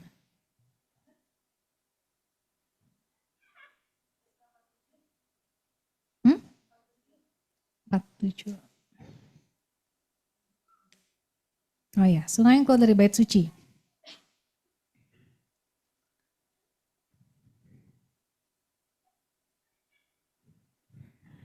Di ayat 2, lalu diiringnya aku keluar melalui pintu gerbang utara dan di bawahnya aku berkeliling dari luar menuju pintu gerbang luar yang menghadap ke timur, sungguh air itu membual dari sebelah selatan. Sedang orang itu pergi ke arah timur dan memegang tali pengukur di tangannya, ia mengukur 1000 hasta dan menyuruh aku masuk ke dalam air itu, maka dalamnya sampai di pergelangan kaki. Ia mengukur 1000 hasta lagi dan menyuruh aku masuk sekali lagi dalam air itu, sekarang sudah sampai di lutut. Kemudian ia mengukur 1000 hasta lagi dan menyuruh aku ketiga kalinya masuk ke dalam air itu, sekarang sudah sampai di pinggang. Sekali lagi ia mengukur 1000 hasta lagi, sekarang air itu sudah menjadi sungai, di mana aku tidak dapat berjalan lagi, sebab air itu sudah meninggi sehingga orang dapat berenang, suatu sungai yang tidak dapat diseberangi lagi. Nah banyak anak Tuhan, hanya di pinggir sungai. Dia tahu ada sungai yang mengalir dari Tuhan, ya. Air hidup itu kan bicara Roh Kudus juga. Nah, kau cuma lihat di pinggir sungai, orang-orang itu ngapain ya? Ya kan Roh Kudus karunia, jadi nggak semua orang dapat. Ya, Roh Kudus sudah mengalir, udah Tuhan sediakan. Kaunya nggak mau nyemplung, bukan nggak dapat, bukan nggak dikasih. Tuhan sudah kasih, kaunya nggak mau datang ke sungai itu. Ya, ataupun datang cuma semata kaki, terus lucu ya, kecipak-kecipuk gitu kan. Tapi Tuhan bilang apa? Dia mengukur 1000 hasta lagi, lalu dia menyuruh aku masuk ke dalam air itu. Ya, 1000 hasta tuh kalau nggak salah sekitar 500 meter. Ya, correct me if I'm wrong. Kayaknya 500 lebih lah, hampir 600 ya. Tapi dibayangin dia ukur 1000 hasta, terus dibayangin kau masuk lebih dalam. Yang tadinya semata kaki, jadi selutut. Terus diukur lagi 1000 hasta lagi, masuk lagi. Dibayangin dia menyuruh aku. Ya, artinya Tuhan perintahkan kau masuk lebih dalam. Sampai selutut. 1000 hasta lagi sampai sepinggang. Ya, lalu diukur 1000 hasta lagi, Tuhan suruh kau masuk lagi. Dibayangin sungai yang tidak dapat diseberangi, yang bisa berenang, menyelam. Ya, artinya kakimu sudah tidak bisa berpijak lagi. Ya, kenapa banyak anak Tuhan kok kayaknya susah dapat kepenuhan Roh Kudus, kau masih pijakan kakimu. Ya, kalau orang mau berenang, kakinya harus diangkat. Ya, nggak bisa, saya mau berenang gaya katak, tapi tangannya doang, terus kakinya jalan. Ya, pernah lihat katak jalan kaki di dasar air ya? Enggak ya. Atau misalnya mau berenang gaya bebas, tapi kakinya jalan, cuma tangannya doang begitu-begitu. Itu namanya bukan berenang ya, itu namanya banyak gaya ya. Ya, gaya doang, berenang kagak gitu. Ya, kalau mau berenang kan dibilangin itu sungai yang harus berenang di situ. Artinya kau harus angkat kakimu. Artinya kau harus berserah sama Tuhan. Serahkan dirimu, serahkan tubuhmu, serahkan seluruh hidupmu untuk Roh Kudus pimpin. Ya, seringkali ini nih, ya belum kau serahkan sama Tuhan. Ya, mulutmu belum kau serahkan sama Tuhan. Tuhan mau kasih bahasa baru, gitu. Kau belum serahkan sama Tuhan. Tadi ya, mungkin masih sepinggang. Ya, kau harus masuk lebih dalam lagi. Kejar lagi Tuhan. Ya, sampai kau ngalamin dipenuhi oleh Tuhan. Ya, tenggelam dalam sungainya Tuhan. Berenang bersama dengan Tuhan. Ya, jangan pakai kekuatan sendiri. Ya, tadi kan tidak dapat, di mana aku tidak dapat berjalan lagi. Ya, artinya nggak bisa pakai kekuatan sendiri, berserah seluruhnya sama Tuhan. Ya, maka kau akan ngalamin dipenuhi sama Tuhan. Oke, satu lagi ya, saya mau buka 1 Raja-Raja 18. Ya.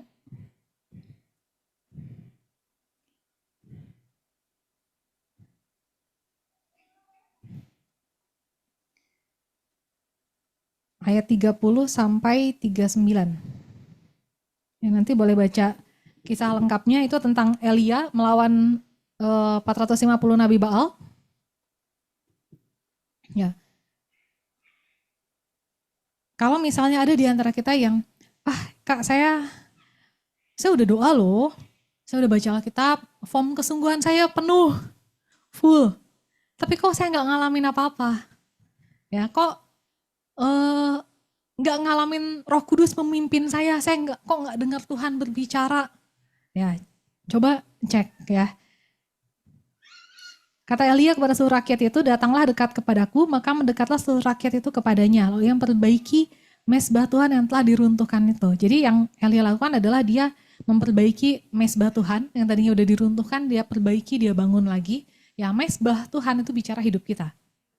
Ya, waktu zamannya Elia, ya orang Israel meninggalkan Tuhan, ya mezbah Tuhan dihancurkan. Artinya nggak ada, mezbah itu kan tempat membakar korban, tempat orang berdoa, tempat orang menyembah Tuhan, dihancurkan. Nah, jadi bangun kembali mezbah hidup kita. Ya, yang tadi udah jauh dari Tuhan, ya mezbahnya rusak karena dosa, karena pemberontakan, ya karena ketidaktaatan. Ayo bertobat. bangun kembali mesbah Tuhan. Ya, kemudian Elia mengambil 12 batu menurut jumlah suku keturunan Yakub. Kepada Yakub ini telah datang firman Tuhan, engkau akan bernama Israel. Ia mendirikan batu-batu itu menjadi mesbah demi nama Tuhan dan membuat satu parit sekeliling mesbah itu yang dapat memuat 2 sukat benih. Ya, jadi Elia ambil 12 batu menurut jumlah suku Israel. Itu bicara perjanjian dengan Tuhan. Ya, firman Tuhan yang Tuhan nyatakan buat Israel. Tadi ya doa dan firman. Ya, bertobat, balik lagi sama firman Tuhan. Nah, terus Elia bikin parit sekeliling mesbah itu. Ya, ia menyusun kayu api, memotong lembu dan menaruh potongan-potongannya di atas kayu api itu. Sesudah itu ia berkata, penuhilah 4 buyung dengan air dan tuangkan ke atas korban bakaran dan ke atas kayu api itu. Kemudian katanya buatlah begitu untuk kedua kalinya dan mereka berbuat begitu untuk kedua kalinya. Kemudian katanya buatlah begitu untuk ketiga kalinya. Jadi 3 kali ya diisi air, dibanjur air. Dan mereka berbuat begitu untuk ketiga kalinya. Sehingga air itu mengalir sekeliling mesbah itu, bahkan parit itu pun penuh dengan air. Ya, jadi bangun kembali mesbah hidup kita, taruh kembali kayu api, taruh kembali korban hidupmu, ya, dan bayar harga. Ya, air saat itu mahal, ya, karena dalam musim kekeringan. Ya, kau datang sama Tuhan, mungkin bayar harganya mahal tadi ya, melawan keinginan sendiri, melawan gravitasi tempat tidur gitu kan. Terus ada hal-hal yang harus kau tinggalkan. Ya, tapi persembahkan itu sama Tuhan. Ya, lalu di ayat 36, kemudian pada waktu mempersembahkan korban petang, tampillah Nabi Elia dan berkata, ya Tuhan Allah Abraham, Ishak dan Israel, pada hari ini biarlah diketahui orang bahwa engkaulah Allah di tengah-tengah Israel, dan bahwa aku ini hambamu, dan bahwa atas firman-Mu lah aku melakukan segala perkara ini. Jawablah aku ya Tuhan, jawablah aku supaya bangsa ini mengetahui bahwa engkaulah Allah ya Tuhan, dan engkau yang buat hati mereka tobat kembali. Lalu turunlah api Tuhan, menyembur habis korban bakaran, kayu api, batu dan tanah itu, bahkan air yang dalam parit itu habis dijilatnya. Ketika seluruh rakyat melihat kejadian itu, sujudlah mereka setelah berkata, Tuhan dialah Allah, Tuhan dialah Allah. Ya, ketika kau datang sama Tuhan, bangun kembali mesbahmu, ya taruh lagi persembahan di situ, taruh lagi korban hidupmu. Kau datang sama Tuhan bukan karena ritual, tapi karena Tuhan, aku mau engkau. Ya, maka Tuhan akan menjawab dengan api. Ya, bahkan apinya, ini apinya besar ya. Karena Elia kan di situ lawan 450 nabi Baal, 450 orang loh. Ini mungkin 4 kali lipat dari jumlah kita yang ada di Cawang gitu kan. 450 orang, baru nabi Baal doang. Belum bangsa Israel. Ya, mungkin itu ribuan. Ya, bilangnya ribuan orang bisa melihat api itu. Ya, jadi apinya bukan kayak api ini ya, bikin barbekyuan ya. Ini kan apa, bakar korban ya, taruh api ya, atau api unggun, enggak, ini apinya gede man. Ribuan orang bisa lihat api itu. Sampai ribuan orang tobat ya, ya Tuhan. Memang dialah Tuhan ya, kalau nggak angus kita ya disambut api. Ya. Tapi itu yang terjadi dalam hidupmu. Ketika kau datang sama Tuhan, ya doa, berikan dirimu dipimpin oleh Roh Kudus, ya maka akan ada api Tuhan yang turun dalam hidupmu. Ya, api yang membakar hidupmu, bahkan sampai orang-orang sekeliling akan melihat, ya dalam hidupmu ada api Tuhan. Dalam hidupmu ada Tuhan yang besar. Ya, bahkan orang-orang di sekelilingmu akan bertobat karena engkau. Ya, jadi gak aneh kalau kau punya api Tuhan, sekelilingmu akan kebakaran. Ya, karena api itu api itu sifatnya menjalar, membakar sekeliling. Ya, jadi kalau kau ada di kantor, di sekolah, di kampus, kau punya api Tuhan, nggak aneh sekelilingmu tuh akan ada orang-orang yang kenal Tuhan. Ya, akan ada orang-orang yang kesamber apimu. Tiba-tiba beritain Injil ya, kesamber, wes. Kok gue pengen bertobat ya, kok gue pengen nangis misalnya gitu.